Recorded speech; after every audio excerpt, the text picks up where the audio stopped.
오늘 말씀의 제목은 물 위에 예수님이라는 제목으로 말씀을 생각해 봤으면 좋겠습니다. 덥지 않으세요? 저만 더워요? 덥지 않으세요? 괜찮아요? 딱 좋아요? 그래, 저만 이렇게 후끈하지? 네. 그거 보니까 선풍기 같구나. 선풍기 갖다 주시면 감사할 것 같아요. 어디 있는지 아시나요?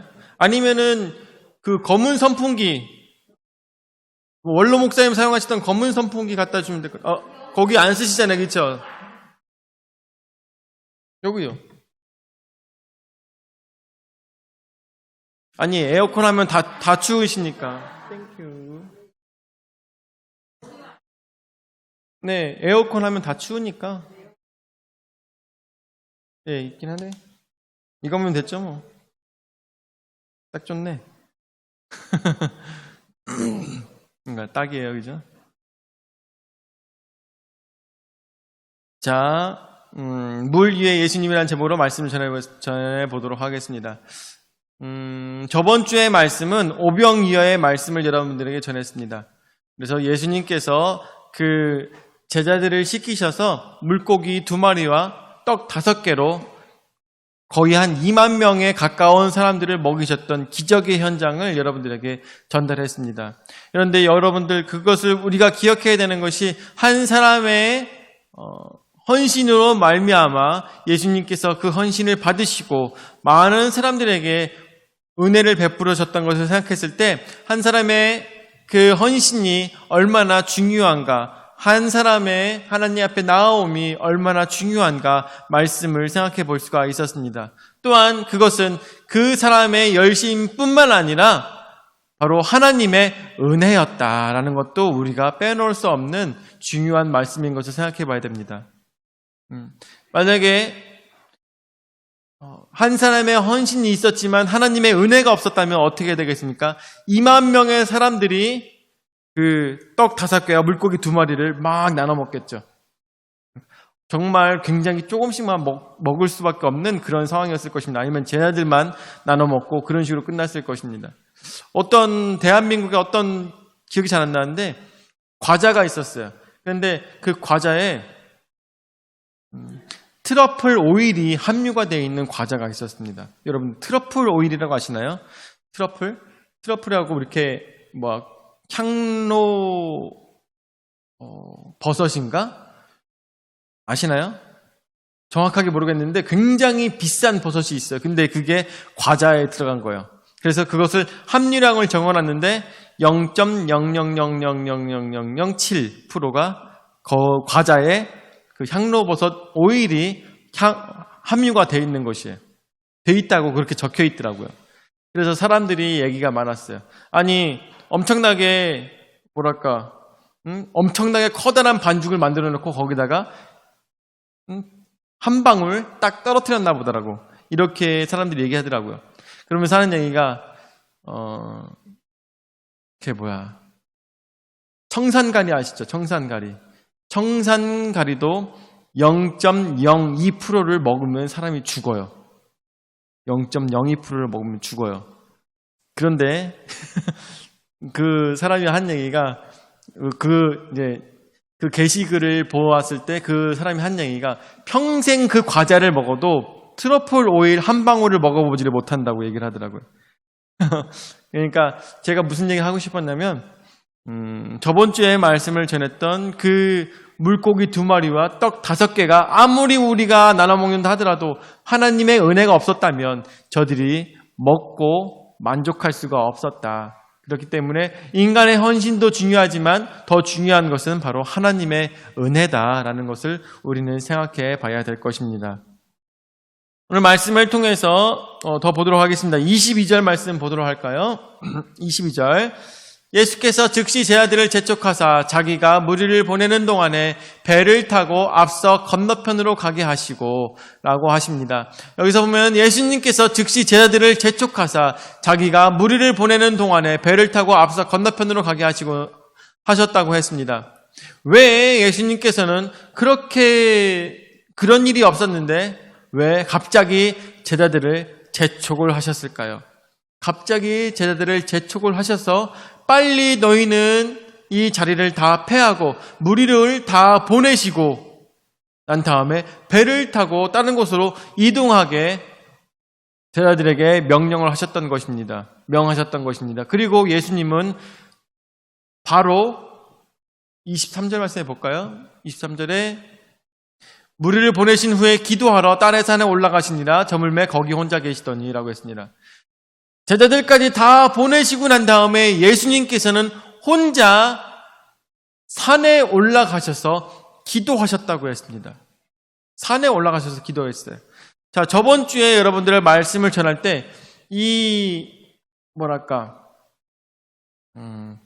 저녁 일각이라고 했던 말을 기억하십니까?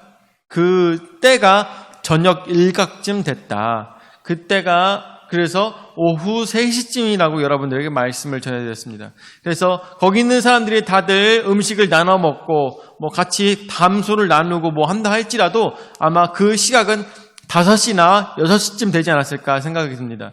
그런데 그런 시간임에도 불구하고 예수님께서 새벽에 기도를 가시거나 그러신 것이 아니라 갑자기 제자들을 빨리 보내시고 난 다음에 혼자 산으로 기도를 하러 가셨다는 것을 우리는 생각해 볼 때 이것이 그냥 쓰여진 말이 아니라는 것을 우리는 생각해 봐야 될 것이에요.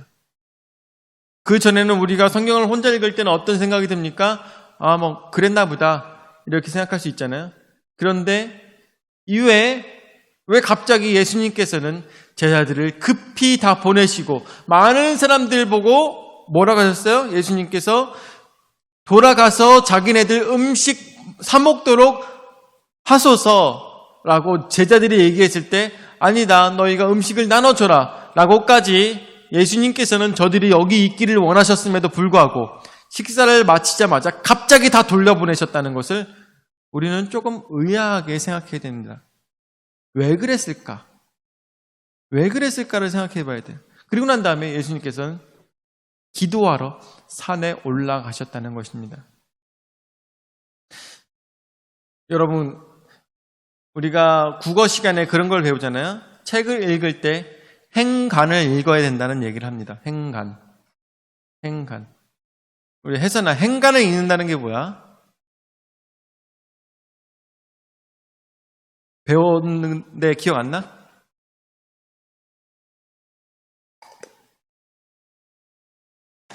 그런 말 들어본 적도 없어?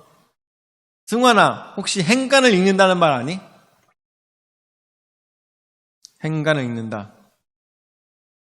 못 들어봤어? 그래? 행간을 읽는다는 뜻은 무슨 얘기냐면은 글이 행이 있잖아요, 그렇죠? 행이 있습니다. 글을 보면 행이 있는데 그 행간을 읽는다는 얘기는 거기에 나와 있지 않지만 그 작가가 하는 말과 주인공이 화자가 하는 말들의 내용의 그 뒷면까지 이해하면서 글을 읽어야 된다는 것이 행간을 읽는다는 것입니다. 그래서 행이 있지만 행과 행 사이에 그 주인공의 감각과 또한 지은이가 하는 말들에 대해서 더 깊이 생각하며 글을 읽는 것을 행간을 읽는다고 합니다. 근데 여기 나오는 것처럼 22절서부터 23절까지 말씀에 그 행간을 우리가 읽어야 되는 것입니다. 행간을 읽어야 돼요. 그것이 그 성경 말씀을 더 깊이 이해하는데 굉장히 중요한 작업이라는 것을 우리는 생각해 봐야 됩니다. 자, 그래서 22절서부터 23절까지 말씀에서 예수님께서 그 많은 무리들을 다 돌려보내셨는데 왜 돌려보내셨을까? 이제 예수님께서는 며칠 있으면, 조금 있으면 어떤 일이 벌어지느냐? 이제 입성을 하셔야 되는 때가 가까이 오고 있습니다. 입성을 하셔야 될 때가 굉장히 가까이 오고 있어요. 그리고 입성을 하시고 어떻게 됩니까? 많은 종교 지도자들로 하여금 규탄을 당하게 되고 고난을 당하게 되고 또한 십자가에 달려 돌아가실 운명에 처해진 것입니다. 그런데 그것을 아는 마음으로 이제까지 살아오셨는데 갑자기 이 사람들이 남자만 5,000명이라는 그 사람들이 물고기 2마리와 떡 5개를 나눠 먹으면서 정말 마음으로 큰 결심을 했을 것입니다. 이 사람만 쫓아다니면 우리는 먹을 것은 문제 없겠구나. 먹을 것은 문제 없는 것뿐만 아니라 입을 것도 문제 없겠구나. 우리 인생에 있어서 모든 문제들이 이 사람을 쫓아다니면 다 해결을 받겠구나 라고 생각하는 사람들이 분명히 있었을 것입니다.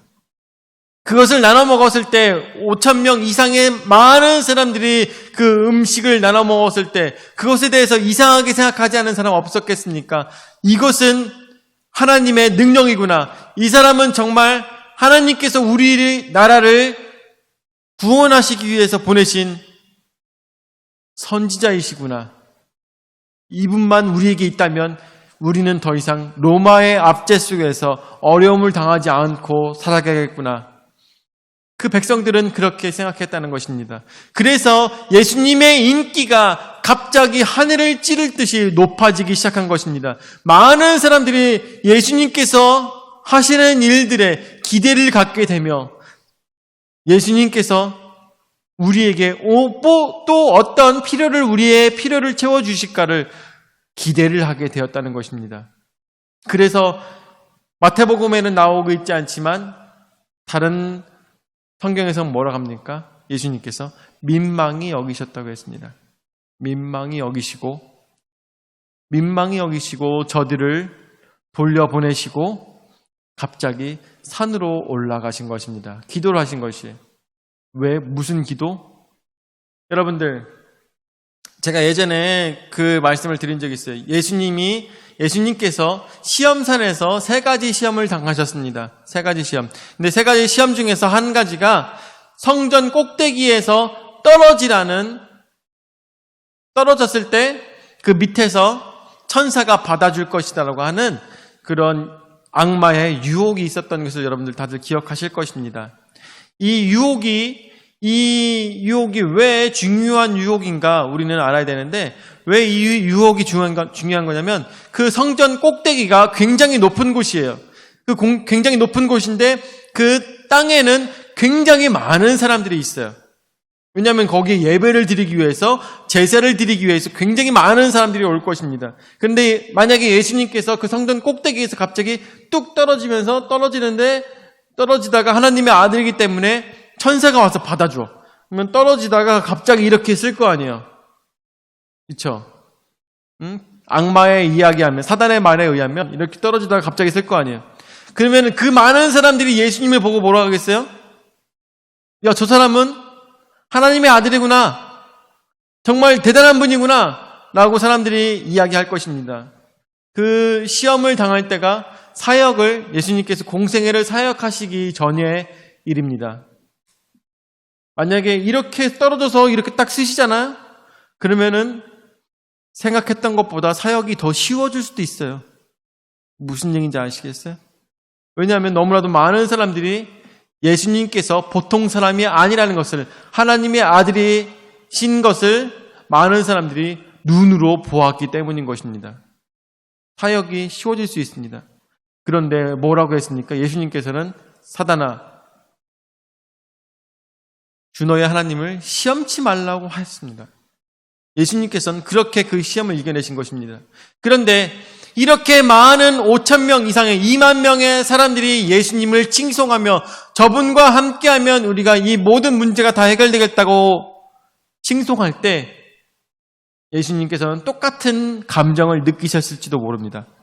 아, 내가 이렇게 인기인이 돼서는 안 되는데, 내가 이렇게 칭송받아서는 안 되는데, 나의 죽음은 결국 많은 사람들을 살려야 되는 죽음인데도 불구하고 나는 이러한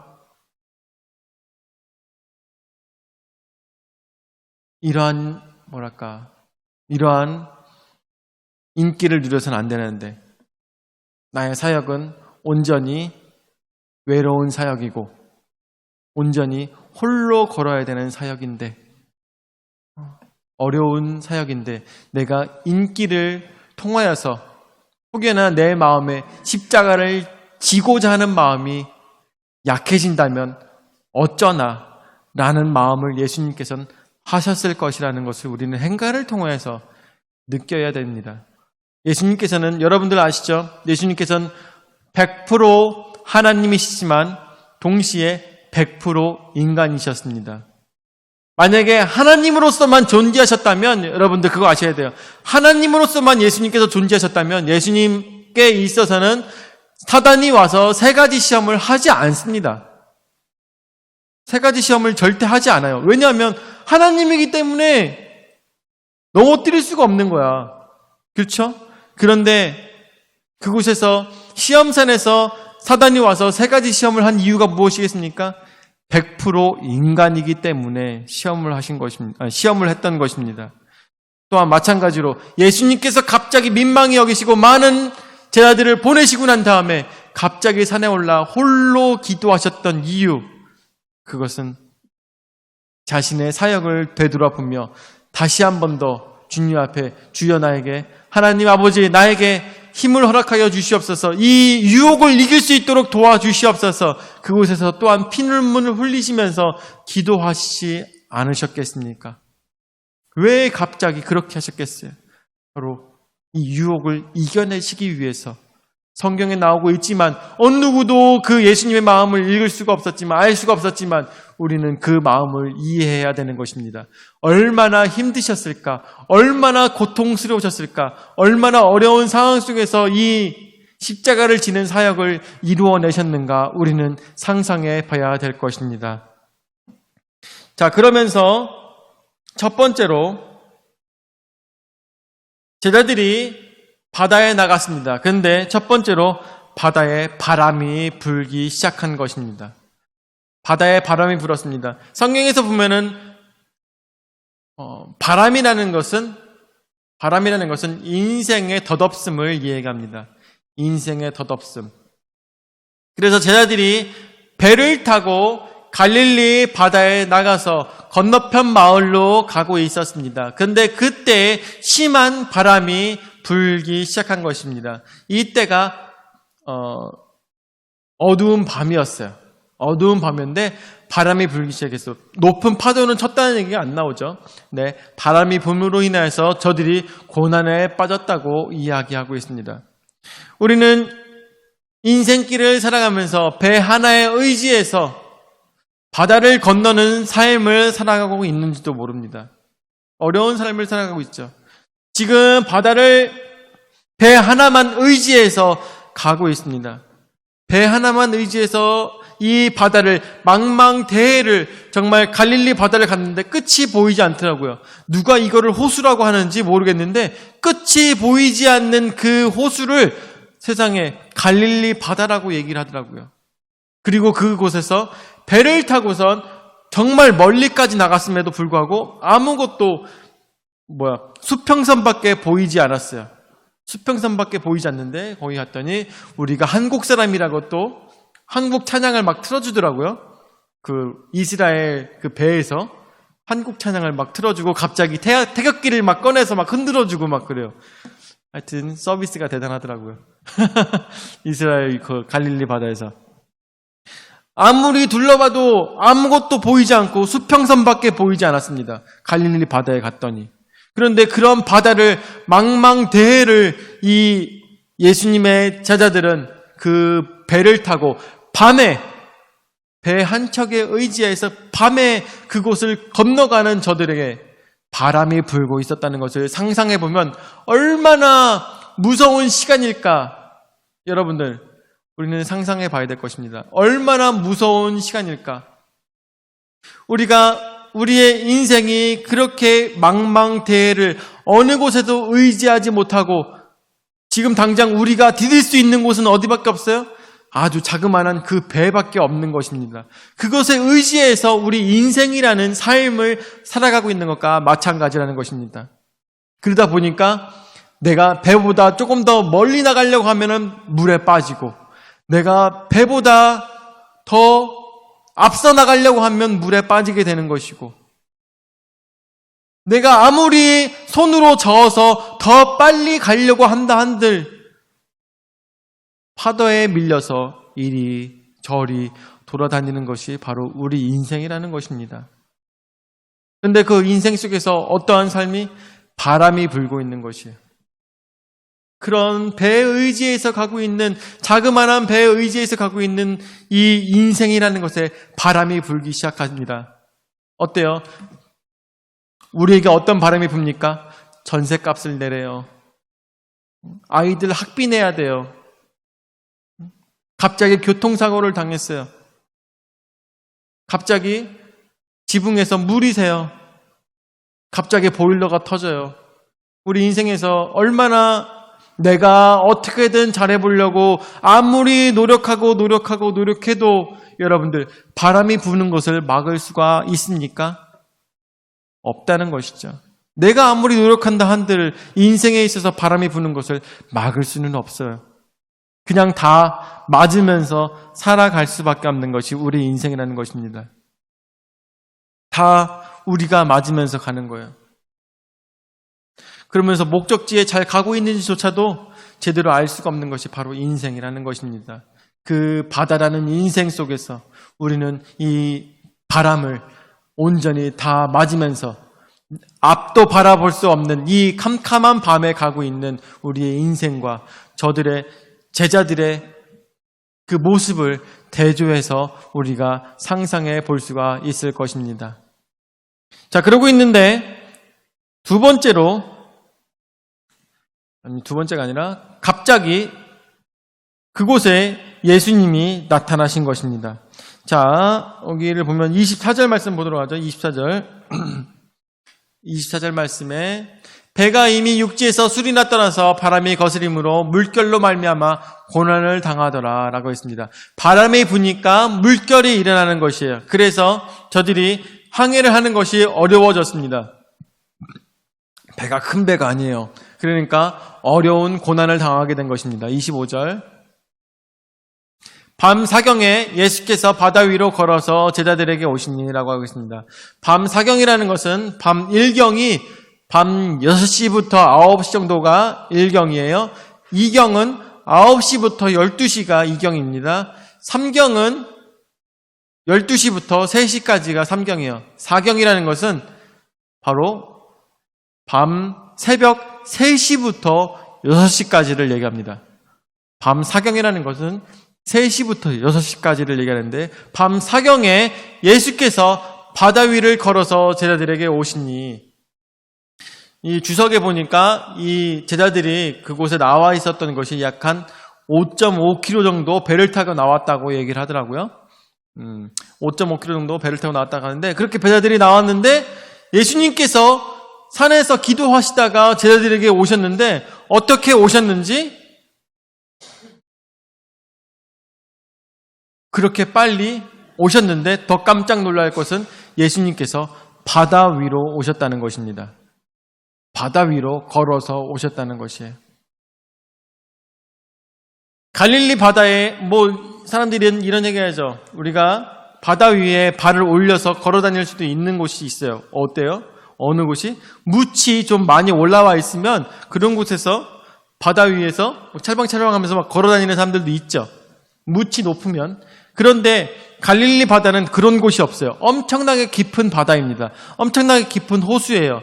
그런 곳에서 갑자기 예수님께서 파도가 치고 있는데 바람 때문에 파도가 치고 있는데 바다 위로 예수님께서 걸어오셨던 것입니다. 그래서 26절에 보니까 제자들이 그가 바다 위로 걸어오심을 보고 놀라 유령이라 하며 무서워하여 소리 지르거늘 이라고 했습니다. 그 바다 위에 누군가가 걸어온다면 정말 그렇지 않겠습니까? 바다 위를 누군가 걸어온다면 얼마나 놀라겠습니까? 오늘도 우리 이순자 집사님 옛날 얘기를 들으면서 이순자 집사님께서 여기 양촌이나 이런 데서 귀신이 있었다는 얘기를 이렇게 하시면서 귀신 얘기를 들어보면서 정말 예전에는 얼마나 사람들이 담도 약하고 또 밤도 어둡고 그러니까 막 진짜 이상한 것들 많이 보았죠. 그리고 아시는 분이 술을 먹고 여기 길을 가시다가 여자 귀신을 만났는데 그래가지고 막 도망쳐 오셨는데 집에 도착하니까 막 온몸에 땀이 막 술이 홀랑 깨가지고 술이 홀랑 깨가지고 약 한 5km 정도를 뛰어온 거예요. 그래 얼마나 대단한 사건인지 하여튼 그런 얘기를 실화를 있었던 이야기를 하시는데 얼마나 무서운지 그냥 대낮에 차를 끌고 오는데도 무섭더라고요. 에어컨을 켜고 에어컨을 빨리 꺼야 되겠더라고. 추워가지고. 그렇게 유령 얘기를 막 하시더라고요. 귀신을 만났던 얘기를 하셨어요. 그런데 이 당시에도 여러분들 없는 얘기 하는 게 아니에요. 귀신이 없다 얘기하시는 분들도 있을 수 있겠는데, 사람이 헛것을 볼 수도 있지만, 정말 귀신을 만나는 경우도 있어요. 하여튼, 그럽니다. 하여튼 간에, 그런데 여기서 보면은, 이 당시에도 여러분들 2000년 전이에요. 2000년 전. 2000년 전에도 사람들이 유령에 대해서 얘기하고 있었어요. 그죠? 네? 유령에 대해서 얘기하고 있었어. 물 위에 사람이 걸어오는 걸 보고 났더니 깜짝 놀라면서 귀신이다, 유령이다 얘기하겠습니까? 안 하겠습니까? 얘기하겠죠. 얼마나 놀라겠습니까? 우리 인간에게 있어서 가장 무서운 것이 무엇입니까? 미지의 존재가 가장 무섭지 않습니까? 미지의 존재, 알 수 없는 것. 미지의 존재가 물 위를 걸어오고 있는 것을 봤을 때 유령이라고 볼 수밖에 없었던 것입니다. 그럴 때 27절 말씀에 예수께서 즉시 이르시되 안심하라, 나니 두려워하지 말라라고 말씀하십니다. 그래서 두 번째, 예수님께서 나니 두려워 말라라고 말씀하십니다. 나니 두려워 말라. 제자들은 예수님을 보고 안심할 수밖에 없었습니다. 왜요? 왜? 선생님이기 때문에. 여러분들 한번 상상해 보십시오. 선생님이 물 위를 걸어왔어요. 그러면 놀래요? 안 놀래요? 놀래야 돼요? 안 놀래야 돼요? 만약에 우리가 오키나와를 놀러가서 거기서 막 바닷가에서 막 놀고 있는데 바다 위를 제가 이렇게 막 걸어오고 있는 거예요. 제가 바다 위를 막 걸어오고 있어. 그러면 놀래요? 안 놀래요? 놀래겠죠. 놀래겠죠. 근데 예수님께서는 뭐라고 말씀하셨냐? 놀라지 말라고 하십니다. 놀라지 말라고 하세요. 평범한 사람이 물 위를 걸어온다면 놀랄 일입니다. 놀랄 일이에요. 그런데 예수님께서는 놀라지 말라고 말씀하십니다. 왜 그럴까요? 왜? 나가 누구예요? 하나님의 아들. 너희들에게 5,000명이 넘는 사람들에게 먹을 것을 나눠줬던 바로 바로 예수님, 하나님의 아들, 죽은 자를 살리는 그분, 바로 병든 자의 오른손을 올려서 귀신을 쫓아내시는 바로 예수님이 물 위에 올라가셨기, 그 물 위에서 서 계시기 때문에 이거는 당연한 거야 라고 말씀하실 수가 있다는 것입니다. 만약에 제가 물 위에 서 있으면 어떻게 하겠어요? 사실 여러분들 놀라지는 않을 거야, 아마 제가 물 위에 서 있으면. 왜? 저것도 무슨 트릭이겠거니, 무슨 마술쇼겠거니 라고 생각하시겠죠. 그렇게 생각할 수가 있을 것입니다. 그렇지만 예수님께서 물을 걸으신 것은 당연한 것이라는 것이죠. 왜? 이전까지 너무나도 놀랄 일들이 많았기 때문인 것입니다. 인간의 생각으로, 인간의 상상으로 해결할 수 없었던 일들이 너무나도 많았던 것입니다. 그러다 보니 제자들은 예수님을 물 위에서 만났을 때도 나니 두려워 말라 말씀하실 때 두려워할 필요가 없었던 것입니다. 왜냐하면 저 선생님은 물에 빠지는 선생님이 아니었어요. 저분은 저렇게 하는 것이 당연하신 하나님의 아들이라는 것을 제자들은 알고 있었던 것입니다. 그래서 두려워하지 않았습니다. 자, 그래서 28절 말씀 보도록 할까요? 28절 말씀. 그래서 베드로가 얘기합니다. 선생님, 빨리 물에서 올라오세요! 라고 했어요? 아닙니다. 그렇게 얘기하지 않았어요. 선생님, 위험합니다! 얘기하지 않았어요. 왜? 예수님이면 그럴 수 있다고 생각했기 때문에. 그래서 뭐라고 합니까? 베드로가 대답하여 이르되, 그래서 베드로가 얘기합니다. 주여, 만일 주님이시거든 나를 명하사 물 위로 오라 하소서 하니 라고 했습니다. 물귀신이면 오라고 해도 안 가겠죠. 물귀신이면 오라고 해도 안 갈 겁니다. 그렇지만 주님이시라면 나를 불러서 나도 물 위로 올라오라고 말씀하여 주옵소서라고 베드로는 얘기하는 것입니다. 우리의 인생 속에서 예수님을 만난다면 예수님, 나로 하여금 이 인생의 굴레 속에서 벗어나서 주님께 이 인생이라는 물 위를 걸어가도록 명령하여 주시옵소서. 나를 이끌어 주시옵소서. 나로 하여금 끄집어내 주시옵소서. 이 인생의 울타리 속에서, 이 작은 배에 갇혀있는 나의 고정관념 속에서 벗어나서 예수님께 걸어갈 수 있도록 인도하여 주시옵소서. 그렇게 베드로가 얘기한 것입니다. 그렇게 베드로가 얘기했어요. 그 전까지 베드로는 그 인생이라는 고정관념에 갇혀 있었던 사람입니다. 이 배를 나가면 죽는 거야. 이 배 밖으로 나가면 빠져 죽는 거야. 라고 알고 있었습니다. 그렇지만 예수님을 만난 베드로는 달랐습니다. 인생 속에서 예수님을 만난 베드로는 이 인생이라는 굴레 속에서 나를 벗어나서 예수님께 나아가게 하소서라고 주님 앞에 비는 것입니다. 그랬을 때 예수님께서 뭐라고 말씀하십니까? 29절 말씀에 오라, 다른 말씀 하신 거, 오라 하시니 베드로가 배에서 내려 물 위로 걸어서 예수께 가되라고 얘기하고 있는 것입니다. 우리 신앙인의 모습이 바로 이런 모습이 되어야 되는 것입니다. 신앙인의 모습. 다른 사람들은 안 돼, 이거 할 수 없어, 이렇게 해서는 안 돼 라고 얘기할 때 우리는 믿음으로 주님 앞에 나아가는 것입니다. 믿음으로 이 물을 위를 걸어가는 것입니다. 믿음으로 이 어느 누구도 가지 않았던 그 길을 가는 것이 바로 신앙인이라는 것입니다. 무엇을 바라보며? 아무 바다나 건너면 됩니까? 아무 바다나 물 위로 걸어갈 수 있어요? 아니에요. 아무 바다나 가는 것이 아니라 어디를 향해서만? 예수님을 향해서만 물 위를 걸어서 가는 것입니다. 예수님을 향해서만 불가능한 일들을 헤치며 나가는 것이 바로 신앙의 모습이라는 것입니다. 딴 길로 갔다면 예수님, 저는 그러면은 걸어서 다른 지방으로 갈게요. 가능하겠습니까? 전혀 가능한 것이 아닙니다. 오로지 예수님께로만 갈 수 있는 것이 바로 예수님을 만난 베드로의 모습이었다는 것을 우리는 생각해 봐야 될 것입니다. 자, 30절 말씀에 바람을 보고 무서워 빠져가는지라 소리질러 이르되 주여 나를 구원하소서 하니 라고 합니다. 여러분들, 우리의 신앙생활 속에서 예수님을 향하여서 걸어갈 때가 얼마나 많습니까? 지금 이 건축하는 것도 마찬가지예요. 여러분들 생각해 보세요. 인간의 생각으로, 이 생각 안에서 이 건축이라는 것은, 지금 리모델링이라는 것은 가능한 일이 아닙니다. 인간의 상상 속에서는 가능한 일이 아니에요. 인간의 테두리 안에서는 그냥 배에 머물러 있는 것입니다. 그렇지만 우리가 예수님께 나아간다는 마음을 가지고 정말 우리의 욕심을 채우는 것이 아니라 이 교회를 바로 세우고 아름답게 하여서 하나님 앞에 영광을 올려드리겠다는 마음 하나만 가지고 우리가 나아갔더니 어떻게 됩니까? 많은 분들이, 생각하지도 못했던 분들이 저희 교회를 도와주시는 것입니다. 저 도움의 손길이 사람의 손길입니까? 아니죠.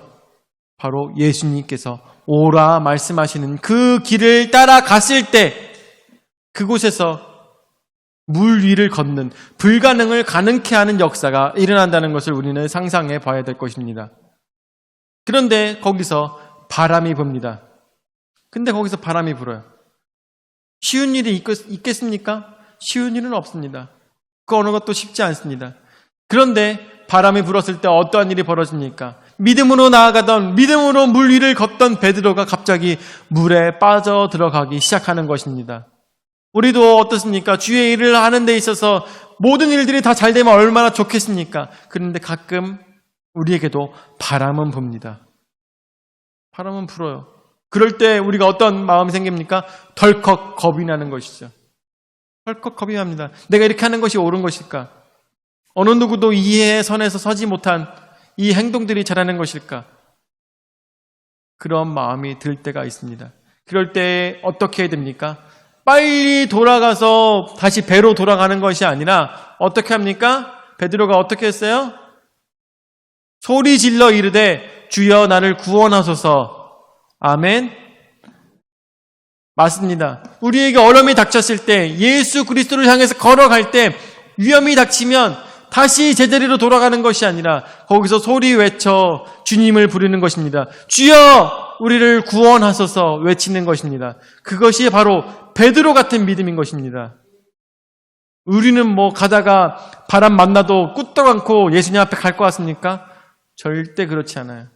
우리도 베드로처럼 반드시 물에 빠지게 될 것입니다. 그럴 때 어떻게 해야 돼요? 주여 나를 구원하소서 소리 지르며 주님을 찾는 그런 신앙이 우리에게 있어야 되는 것입니다. 자, 31절 말씀에 예수께서 즉시 손을 내밀어 그를 붙잡으시며 이르시되 믿음이 작은 자여 왜 의심하였느냐 하시고 32절에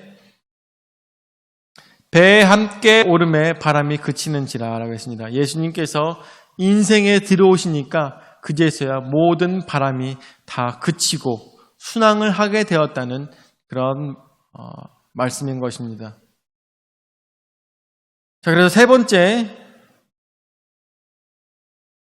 진정 하나님의 아들이신 것이 바로 이 자리에 나타난 것입니다. 하나님의 아들이로소이다. 자, 말씀을 보도록 하죠. 33절 말씀에 배에 있는 사람들이 예수께 절하며 이르되 진실로 하나님의 아들이로소이다 하더라 라고 했습니다. 예수님께서 바다를 건너서 베드로를 붙잡고 함께 그 배에 오르셨습니다. 그러자 그 배에 있는 모든 사람들이 예수님께 절을 하며 엎드려 절을 하며 진정 하나님의 아들이로소이다 이야기하는 것입니다. 하나님 앞에 영광을 올려드리는 것이죠. 우리도 마찬가지일 것입니다. 우리도 이 모든 어려움 속에 있을 때, 이 인생에 있어서 신앙의 길을 갈 때, 어려움이 닥쳤을 때 이것이 모든 것이 상상치도 못했던 방법들로 모든 것이 주님 안에서 형통하였을 때 우리는 어떻게 해야 됩니까? 아싸 잘됐다 하면서 혼자 좋아합니까? 혼자 집에서 춤춥니까? 아니에요. 그것이 아니라 우리는 모두 다 하나님 앞에 영광을 올려드려야 되는 것이죠. 진정 하나님이 나와 함께 하셨다. 진정 하나님이 우리의 가는 길을, 하나님께 나아가는 길을 인도하셨다. 하나님 앞에 영광을 올려드릴 수 있는 그런 신앙이 올바른 모습인 것을 우리가 볼 수가 있는 것입니다. 자, 그래서 하나님의 아들로서 어떠한 또한 모습들이 나타나는지 34절부터 말씀 보도록 하죠. 34절에 그들이 건너가 게네사렛 땅에 이르니, 게네사렛 땅은 갈릴리 바다의 북서쪽에 있는 땅을 얘기합니다. 게네사렛 땅에 이르니 그곳 사람들이 예수인 줄을 알고 그 근방에 두루 통지하여 모든 병든 자를 예수께 데리고 와서 36절에 다만 예수의 옷자락이라도 손을 대게 하시기를 간구하니 손을 대는 자는 다 나음을 얻으니라. 아멘. 예수님께서 저들에게 나타나셔서 인생의 어려운 일들을 해결해 주셨습니다. 어떤 것을 해결해 주셨을까? 먹을 것을 주신 것으로 해결된 것이 아니라, 입을 것을 주신 것으로 해결된 것이 아니라 저들로 하여금 인생이라는 그 배에서 벗어날 수 있는 방법이 무엇이고, 또한 그곳에서 바람을 만난다 할지라도 넘어지지 않는 모습을 예수님께서는 보여주신 것입니다. 그리고 거기서 누구를 따라야 되는지를 제자들에게 보여주신 것입니다. 이 사건이 있고 난 다음에 예수님께서 게네사렛 동네에 가셔서 많은 병든 자들을 고치시며 많은 사람들에게 은혜를 베푸셨을 때 제자들은 어떻게 했습니까? 제자들은 거기서 놀랬겠습니까? 놀랬겠어요? 아니에요. 놀라지 않았을 것이에요. 왜냐하면 이들의 마음속에는 어떤 마음이 있어요? 이분은 하나님의 아들이라는 완전한 믿음이 그 마음에 생긴 것입니다. 완전한 믿음이 그들의 마음 가운데 생긴 것이에요. 그래서 제자들은 놀라지 않았을 것입니다. 그래서 어떻게 했습니까? 동네에 이르러서 많은 사람들을 부르도록 시킨 것이 바로 35절 말씀에 나오고 있는 것이죠. 더 많은 사람들로 와서 이분을 만나보라고 많은 사람들에게 얘기하는 것이 바로 제자들의 모습이었던 것입니다. 여러분들, 오늘 말씀을 통해서 어떠한 생각들이 드십니까? 우리의 인생 속에서도 얼마나 어려운 문제들도 많이 있으니까. 그리고 또한 그 길을 가는 동안에 얼마나 많은 바람들도 불어왔습니까? 그렇지만 우리가 신앙으로 산다고 하면서, 신앙에 서 있다고 하면서 우리는 얼마나 말도 안 되고 불가능하다고 외칠 때가 얼마나 많았습니까? 그런 것들을 볼 때 예수님께서 뭐라고 말씀하십니까? 예수님께서는 믿음이 없는 자라고 말씀하실 것입니다. 믿음이 없는 자다. 우리는 믿음을 가지고 예수님께 의지하여서 이 인생이라는 배 위에서 그것을 뛰어넘어 예수님께 바다로 걸어갈 수 있는 믿음이 있어야 될 것입니다. 그 바다로 걸어가는 동안에 바람이 분다 하더라도 변치 않는 믿음을 우리는 가지고 주여 우리를 구원하소서 라고 외칠 수 있는 신앙의 모습이 되어야 될 것입니다. 그랬을 때 온전히 예수님을 만난 사람, 진짜 예수님을 만난 사람은 변치 않는 믿음, 흔들리지 않는 믿음, 바람에도 넘어지지 않는 믿음을 가지고 인생 속에서 승리하시는 여러분들 되시기를 예수 이름으로 축원을 드립니다. 아멘. 살아를 역사하시는 주님을 하나님 감사를 드립니다. 주님께서 우리 인생을 돌아보사 어떠한 문제 속에서도 주님께서 해결을 하여 주시며 문제가 더 이상 문제가 되지 않도록 인도하여 주심을 너무나도 감사를 드립니다. 오늘도 주님께서는 저희로 하여금 오라 말씀하십니다. 우리는 그 말씀을 듣고 불가능 위로 우리의 발을 내디딜 수 있도록 인도하여 주시옵소서. 그래서 좌로나 우로나 바라보지 아니하고 오로지 인생의 어려움을 바라보는 것이 아니라 예수 그리스도의 전능하심만 바라볼 수 있는 우리의 온전한 신앙이 될 수 있도록 인도하여 주시옵소서.